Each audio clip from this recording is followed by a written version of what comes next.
find out the view from the Taxpayers Alliance. Elliot Keck is head of their campaigns. Good afternoon, Elliot. Very good afternoon. First of all, what did you make of the vote last night? You heard our listeners say more like the Muppets' greatest moments. Yeah, it was a complete shambles, and it does make this Labour government and this set of Labour MPs uniquely unqualified for this situation. We have a situation where public spending is pretty much at a record high if you take out, for example, world wars or pandemics. We have a situation where the tax burden is heading towards a record high, and a situation where welfare benefits are heading to a record high, and yet they weren't even able to make what would be relatively minor reforms in the grand scale of things. So the Institute for Fiscal Studies say it's likely there may be a rise in taxes to make up for the change. Am I assuming that you're not in favour of that? Well, we're certainly not in favour of tax rises, but the simple reality is that you're not even able to make, minor spending cuts, and if you're also seeing growth forecasts revised down, if you're seeing unemployment rising and all the other cascading effects of Rachel Reeves' budget in particular, then the government is going to be left with little choice. We already borrow far too much. The national debt is close to 100% of GDP, so they don't really have any room, any way to turn. But of course, the inevitable result of more tax rises will be that economic growth goes down, which means that you end up having the exact same problem in a year or two's time. So are you suggesting that never mind tax rises, just cut the welfare bill, take people off PIP? Yeah, I'm saying you absolutely need to cut the welfare bill, and it's not just PIP, it's the whole welfare bill. I think we also bluntly do need to look at things like the state pension and universal credit. I think there's vast other areas of government spending where we need to drive efficiencies and improve productivity, because otherwise the only way to fill the fiscal black hole that is being created is tax rises.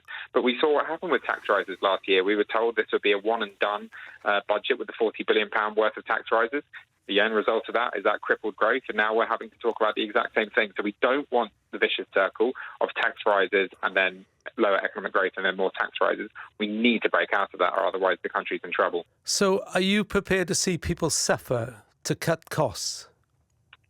I think the way that PIP is set up at the moment, it's very, very clear that some people are gaining access to the benefit system who don't necessarily need it. We know this because the number of people that are using PIP and gaining access to PIP through appointments over the phone or online compared to in person has massively changed since the pandemic. And assessments that are done in person are far stricter and far more rigorous, and as a result, fewer people get given access to PIP.